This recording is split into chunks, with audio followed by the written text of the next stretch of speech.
Amables oyentes y televidentes, son 27 o 28 partidos con inscripción en el Jurado Nacional de Elecciones que han perdido vigencia, en los cuales también figura el tradicional Partido Aprista Peruano. Una trayectoria de muchísimos años y que hoy pierde vigencia, ha perdido su inscripción ante el Jurado Nacional de Elecciones. El APRA tendrá que volver a reorganizarse para que vuelva a tener vigencia, porque no logró pasar la valla del 5% en la primera vuelta de estas elecciones generales.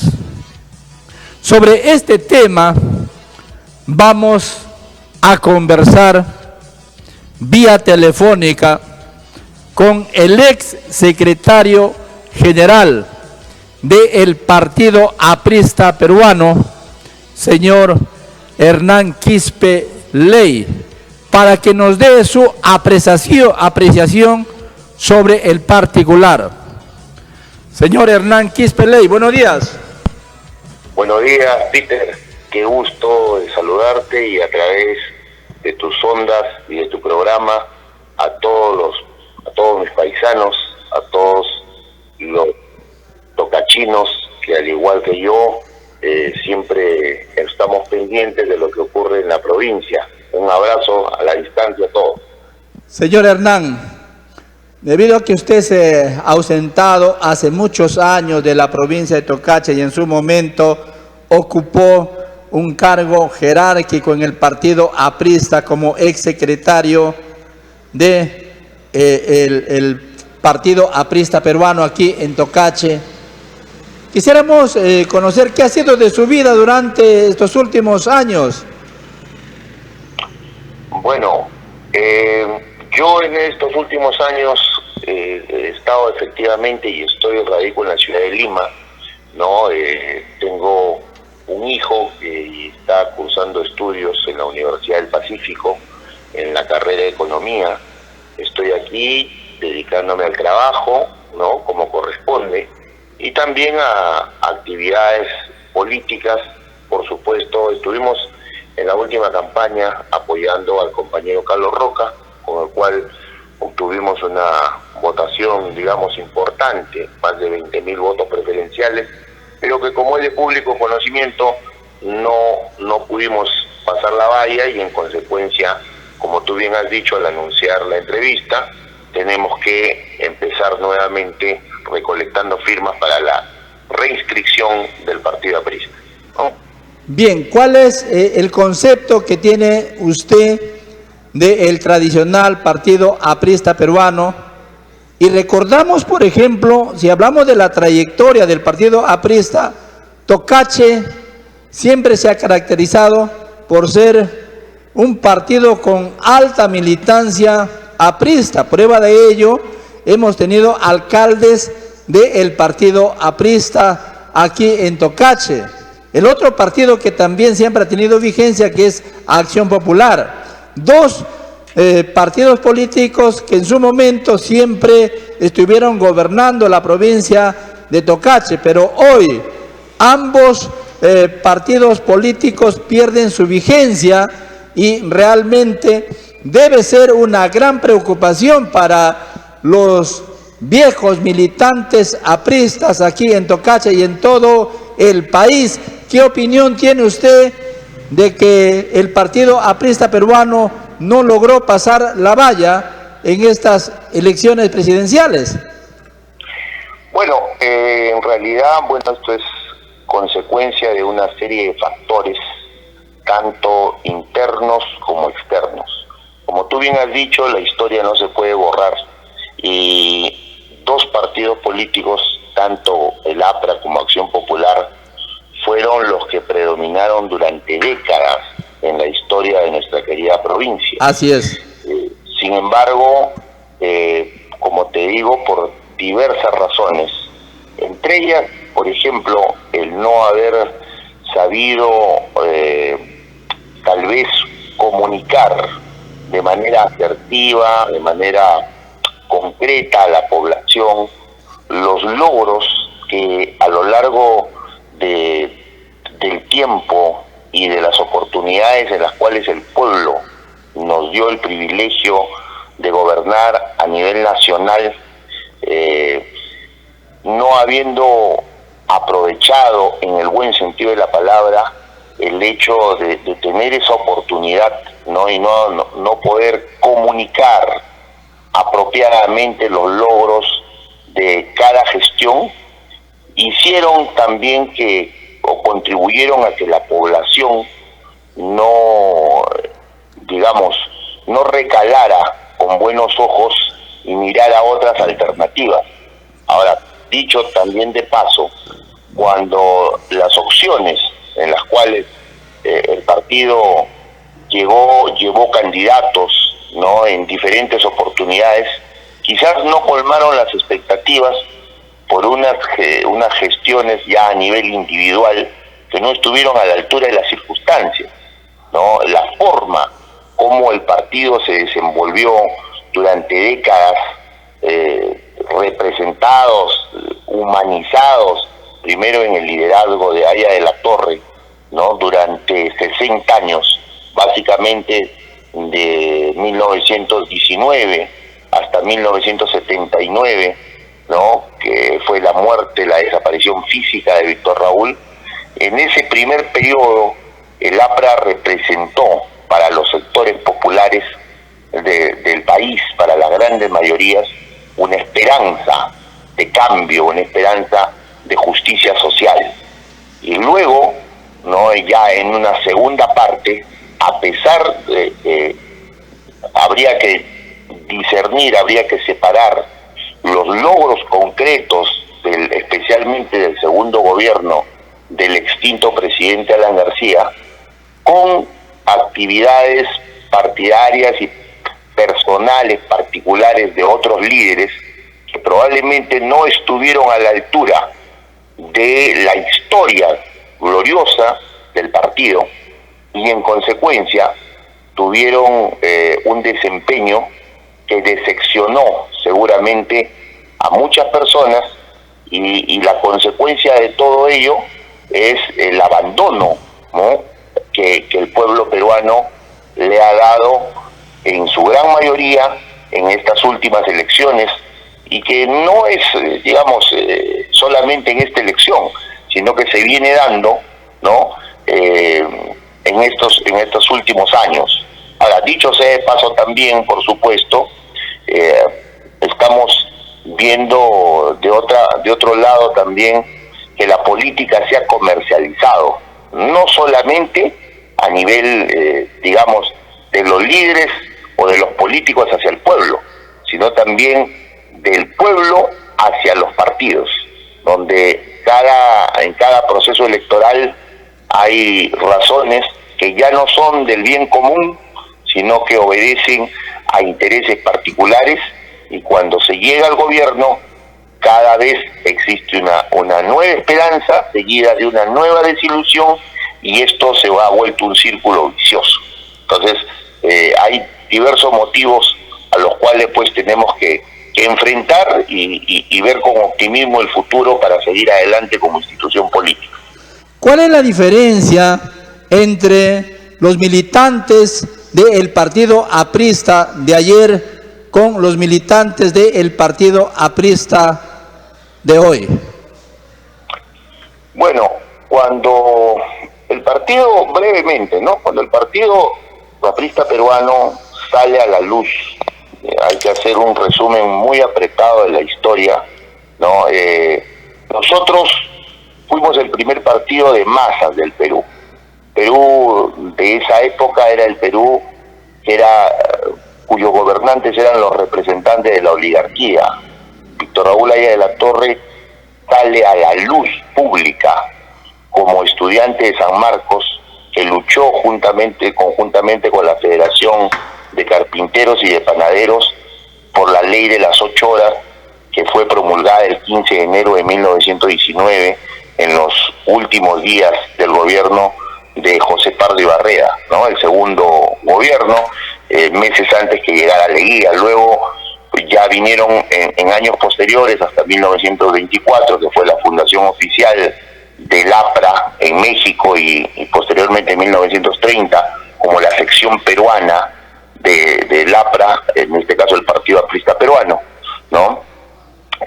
La primera el 7 de mayo del 24, la segunda el 20 de septiembre de 1930, y en todas esas épocas se defendió, entre otras cosas, además de la ley de las 8 horas, la gratuidad de la enseñanza, la gratuidad de la salud, el voto de la mujer, las conquistas sociales. Aya de la Torre en esa época habló de que el Estado era el instrumento de la oligarquía que oprimía a la grande mayoría si no le daba la oportunidad a los peruanos de tener un justo acceso a la redistribución con justicia social y en medio de la democracia. De ahí el lema de nuestro partido, de pan con libertad.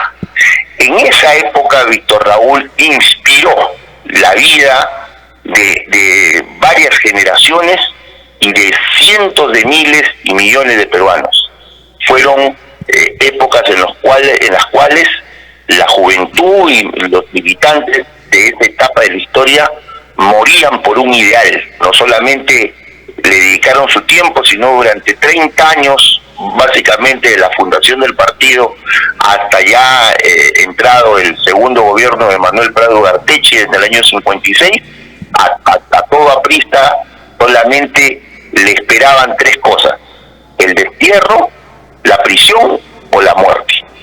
Y así se fue forjando el partido, a la luz de una generación de hombres y mujeres que vio en Aya de la Torre al hombre, al militante austero, desinteresado, que no buscaba nada para sí, sino todo para los demás y para el bien común. Una visión, digamos, aristotélica, que una filosofía que nos dice que una vida tiene sentido cuando busca el bien común mucho más allá que el bien individual. Entonces, esa es una primera etapa marcada por el desprendimiento, marcado por el sacrificio, que llevó e inspiró a que el APRA fuera el partido más organizado y más grande del Perú. Ayer la Torre decía que al lado de toda iglesia y de toda escuela debía haber un local del partido. Luego, ya en una segunda etapa, en algo que a mí también me cuesta responder, pero que hay que aceptarlo, un sector importante de aquellos que tuvieron altas responsabilidades no estuvieron a la altura de la historia, de la herencia de esa sangre y de ese sacrificio, y vieron en su beneficio personal, ¿no?, intereses mucho más altos que el beneficio común.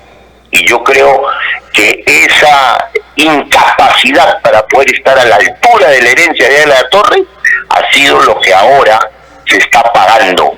Pero felizmente no todos somos así. Yo puedo decir con orgullo que tengo 54 años de edad y 45 años de militancia ininterrumpida, y que no tengo por qué personalmente agachar la cabeza ni sentir vergüenza. Todo lo contrario, llevo con orgullo el hecho de haber militado y seguir militando en el partido, y veo con esperanza el futuro, porque después, así como después de la tormenta, y eso lo sabemos muy bien los tocachinos, escampa el cielo y viene un gran amanecer, ¿no?, con un cielo tornasolado y limpio. También después de la crisis vendrá seguramente una etapa de fortalecimiento, Pito. Señor Hernán Quispe Ley, la política es para servir y no servirse de la política. Y si nos remitimos a la historia, encontramos pues a un Víctor Raúl Aya de la Torre como presidente de la Asamblea Constituyente, que cobraba un sol, porque la ley lo obligaba que sí o sí tenía que cobrar, y cobraba un sol. El otro político de antaño y que hizo mucho también por nuestro país, por el Perú, por la selva, Fernando Belaúnde Terry, que murió pobre. Realmente nosotros en esta historia nos quedamos con estos dos políticos, uno de Acción Popular y el otro del partido aprista, que verdaderamente cumplieron con servir y no servirse de la política. Entonces, aquí vemos una gran diferencia. Hoy en día, los políticos se sirven cuando llegan al poder y no sirven al pueblo. Dentro de ese marco, ¿cuál es su concepto suyo de los políticos de la cual nosotros hemos hecho mención, Víctor Raúl y Fernando Belaúnde, con los políticos de turno?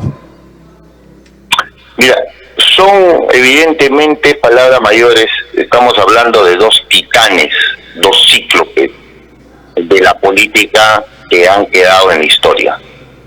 Mi homenaje a don Fernando Belaúnde, porque con la visión que tuvo, entre otras obras, para hacer La Marginal de la Selva, redibujó para siempre el destino de todos los sanmartinenses y todos los tocachinos, en específico en nuestra querida provincia.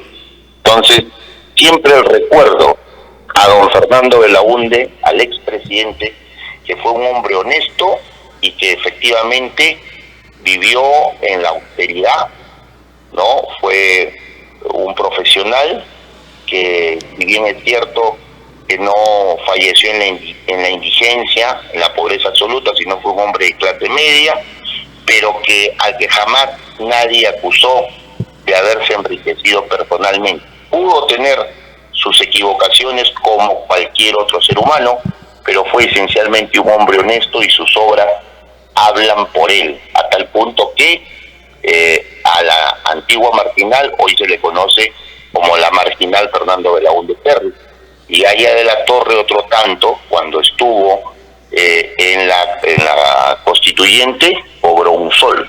Ahora, lo que ocurre también es que a los líderes, Peter, conforme van pasando los años y las décadas, sus obras probablemente sean mejor valoradas. Yo, sin ningún ánimo de entrar en polémica, diría también que Alan García queda y quedará en la historia del Perú en su segundo gobierno. Claro, en un segundo. Periodo, en su segundo, por supuesto, porque el primero no. El gobierno estuvo, hay que decir siempre la verdad, estuvo, digamos, salpicado de resultados que no fueron buenos, ¿no? O si quieren decirlo con todas sus letras, que la hiperinflación, el terrorismo y otra serie de fenómenos no permitieron tener un buen recuerdo. Ya Maduro, ya trajinado, regresó, el Perú le dio la oportunidad de volver a gobernar.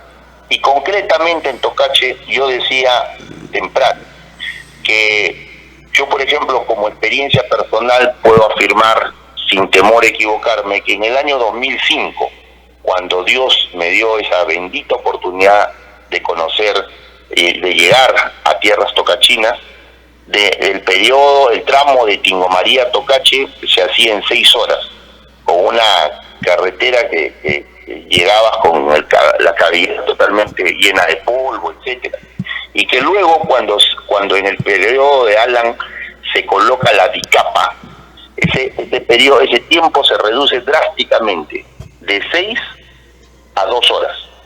Luego también, ¿no?, con todos los beneficios que eso conlleva.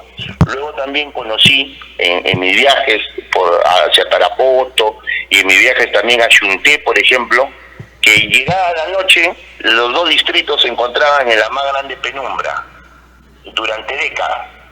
Llegó Alan García y en su gobierno se colocó la luz que tanta falta hacían a estos dos distritos, ¿no?, históricos, se podría decir.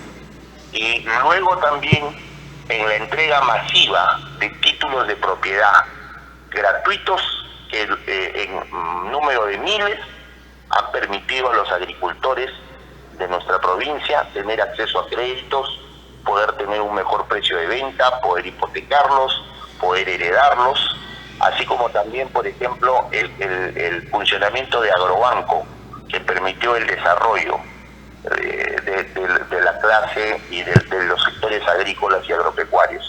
Entonces, sí podemos afirmar con conocimiento de causa que las obras están.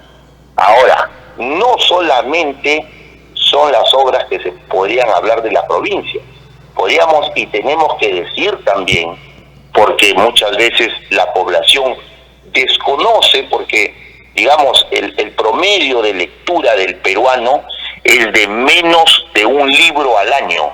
Entonces no somos muy ávidos de leer, pero sí tenemos esa proclividad a prejuzgar. Yo diría que ahora, por ejemplo, uno de los grandes funcionarios del Perú, reconocido mundialmente y premiado en 3 años como el mejor banquero del mundo, es el señor Julio Velarde.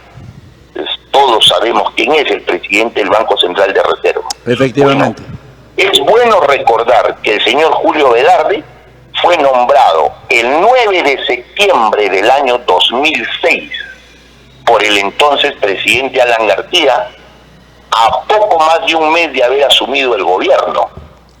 Y el señor Julio Velarde no tiene un día de militante en el APRA.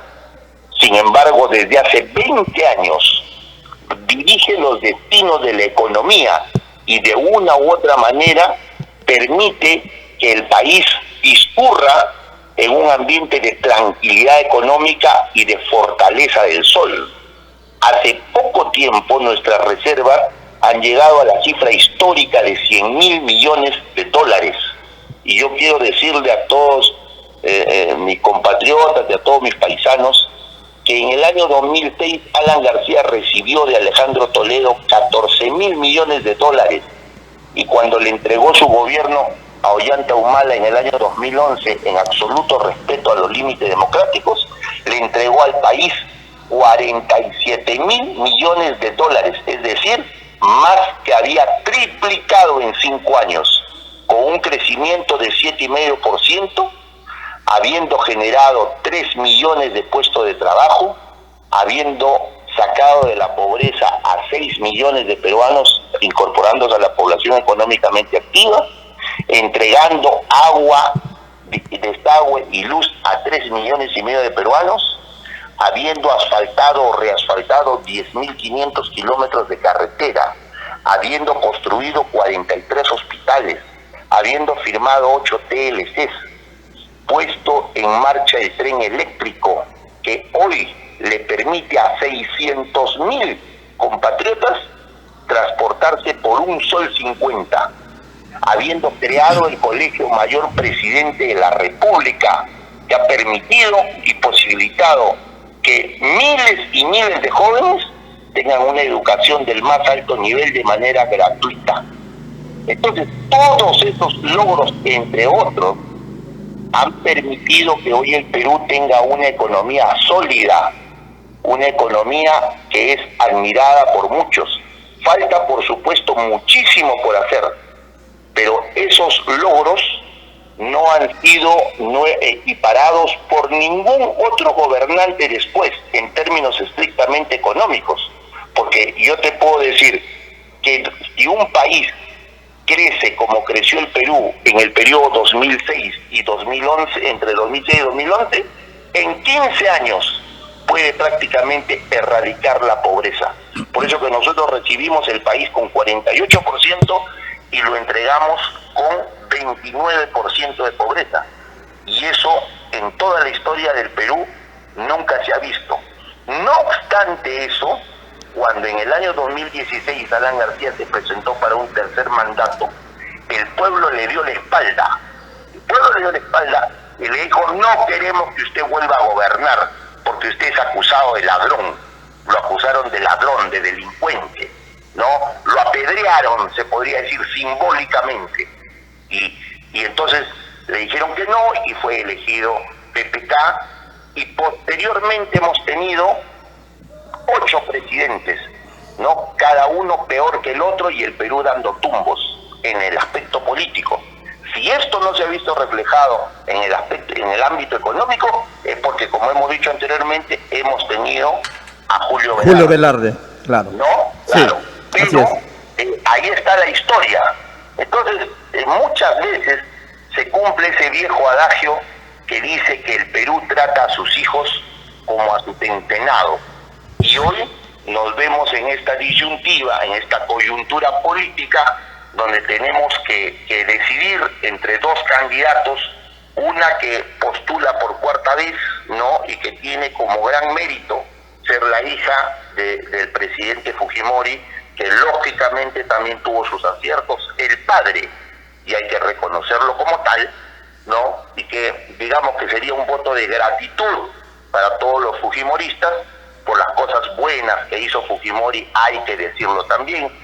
3 cosas básicamente: pacificar el país, estabilizar la economía y lograr la paz con el Ecuador, según este modesto servidor. Y por otro lado, la opción de Roberto Sánchez, que es una opción más de sectores populares, que de alguna manera encarna la esperanza de las grandes mayorías postergadas del Perú, pero que también nos indica de una persona que ya cuando ha sido ministro ha tenido algunos cuestionamientos por manejos no muy oficiosos de la caja chica, que si le preguntamos a Yehude Simons, no tiene un buen concepto de él cuando empezó a militar en el partido Juntos por el Perú, y en consecuencia tenemos a 2 opciones que no representan el voto y que solamente representan el voto de 2 de cada 10 peruanos, y lo que quiere decir que 8 de cada 10 electores no han votado por ellos, y sin embargo entre ellos decidiremos quién será el próximo gobernante del Perú. Sin embargo, en una elección democrática, en una segunda vuelta, tenemos 2 opciones, como usted lo acaba de afirmar. El partido aprista siempre se ha caracterizado por ser de izquierda. Pues prueba de ello es que siempre cuando se realizaban los mítines o se realizan los mítines, siempre con la mano izquierda alzan el pañuelo al aire, ¿no? Los militantes del partido aprista. En esta segunda vuelta, los militantes del partido aprista o su persona, como Hernán Quispeley, ¿por quién se inclina? ¿Se inclina por Fuerza Popular o por Juntos por el Perú? Con toda sinceridad, estaría tentado de votar en blanco. Estaría, en término condicional. No obstante, nuestro talante democrático nos dice que debemos tomar posición. Yo considero de que con Roberto hay dudas, con Keiko hay certezas. Entonces, porque no se puede negar que la historia también lo dice, Keiko ha tenido una gran mayoría parlamentaria y no le ha temblado la mano, por ejemplo, para sacarlo a su hermano del partido, cuando él, como hijo, hizo todo lo que estuvo a su alcance para que su padre no muriera en prisión. Entonces, de alguna manera, ahí hay una prueba palpable, ¿no?, de que los sentimientos familiares, cosa que toda persona siempre debe tener, quedan de lado cuando priman los intereses políticos. Y en el caso de Roberto, creo yo que si mira la historia y si analiza los tremendos errores que se cometieron durante el gobierno de Pedro Castillo, ¿no?, como el tema de recibir sobornos que fueron encontrados en el baño de la Secretaría en Palacio de Gobierno, y que los sobrinos, incluso antes de que él llegue a ser presidente, ya se iban al Ministerio de Transportes, o él mismo llegando a las 11 de la noche, casi en la clandestinidad, a Tarratea, y que luego entraba una inversionista con una bolsa y salía sin ella. Si él mira esos recientes errores de quien él dice representar, podría en todo caso hacer un gobierno que le pueda dar la opción de que amplios sectores del Perú que en este momento están olvidados pudieran tener la oportunidad, por ejemplo, digo yo, de tener acceso a la riqueza que la naturaleza y que Dios puso en nuestra nación. No es posible que, a entender de quien te habla, los mineros sean empujados hacia la informalidad primero y hacia la ilegalidad después. El Estado, como representante de todo el pueblo, debería darle las facilidades para que todos aquellos que quieren dedicarse a la minería, respetando los cánones medioambientales, pudieran tener las herramientas necesarias para disfrutar de esa riqueza y que ésta no se concentre en pocas manos. Por ejemplo, a ojos y a resultados económicos que son fríos. El año pasado, un compatriota, ¿no?, solamente uno, Roque Benavides, por mencionar un ejemplo, tuvo un resultado de una ganancia neta de $1.000 millones, porque como todos sabemos, la onza de oro está por encima de los $4.500. Y para aquellos que dicen o que argumentaban que Alan García pudo sacar adelante al país por el boom de los metales, les recuerdo que en la época de Alan García la onza de oro estaba a $800, hoy está 6 veces más. Y en consecuencia hay pocas manos que acumulan una inmensa riqueza. Y nosotros no de modo alguno envidiamos eso. Lo que decimos es que, y sostenemos fehacientemente, que mientras unas pocas manos acumulan miles de millones, hay cientos de miles o millones de peruanos que por un sistema de leyes engorroso y altamente dificultoso no pueden acceder a la legalidad y no pueden usufructuar las riquezas siendo tan peruanos como los otros.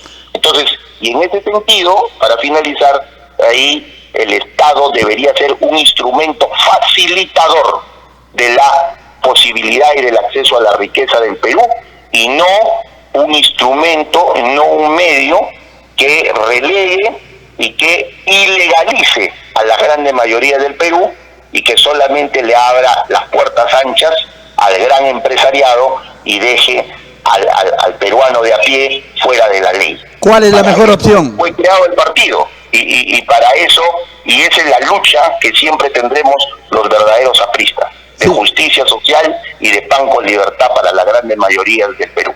¿Cuál es la mejor opción? Yo voy a votar por Roberto Sánchez. Roberto Sánchez. Muy bien.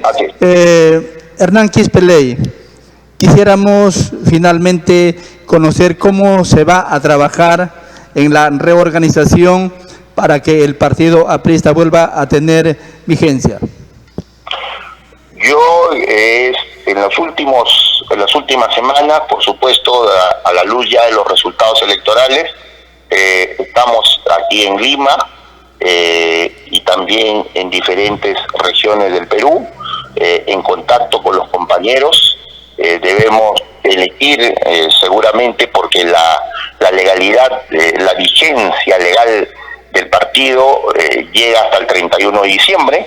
Considero que se puede elegir un nuevo comité ejecutivo nacional con un congreso partidario que realmente represente el sentir de las bases del partido, y luego con ese idealismo que siempre nos ha caracterizado a los apristas, acometer esta nueva labor de recolectar firmas y poder nuevamente estar legalmente habilitados para seguir ofreciéndole al Perú una opción diferente que también releve a generaciones que ya cumplieron su ciclo y que por otro lado tampoco auspicie el fracaso como premio de grandes encargaturas.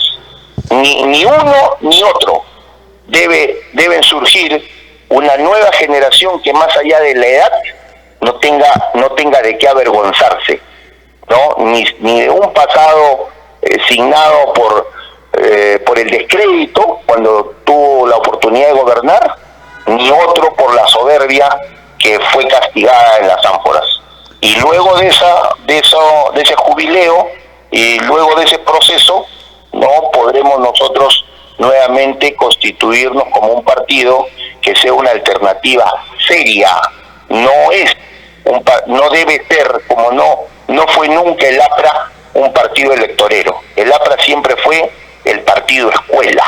El APRA fue el partido de Luis Alberto Sánchez, de Armando Villanueva, de Andrés Tausen, de Carlos Manuel Cox, de Luis Seoane Corrales, de Fernando León de Vivero, y de tantos y tantos políticos que nacieron apristas, murieron apristas y que nadie tuvo que decirles que se habían agarrado un sol.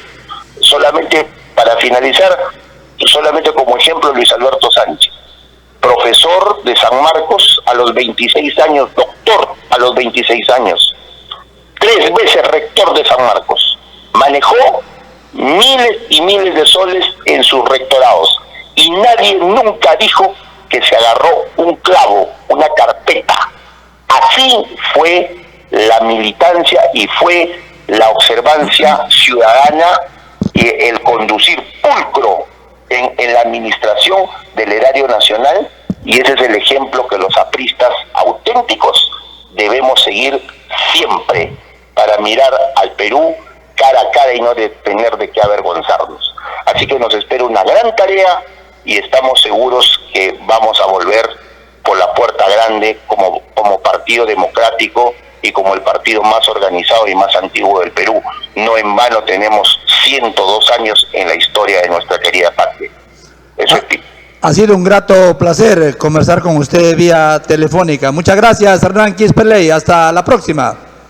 Gracias, Peter. Un abrazo a ti y por tu intermedio un gran saludo a toda la ciudadanía y espero muy pronto estar nuevamente por allá para conversar personalmente, porque también mi vida y mi biografía está permanentemente y así espero que esté siempre ligada al desarrollo de nuestra querida provincia. Un abrazo y cariño para todos. Muchas gracias. 7 de la mañana con 4 minutos, 7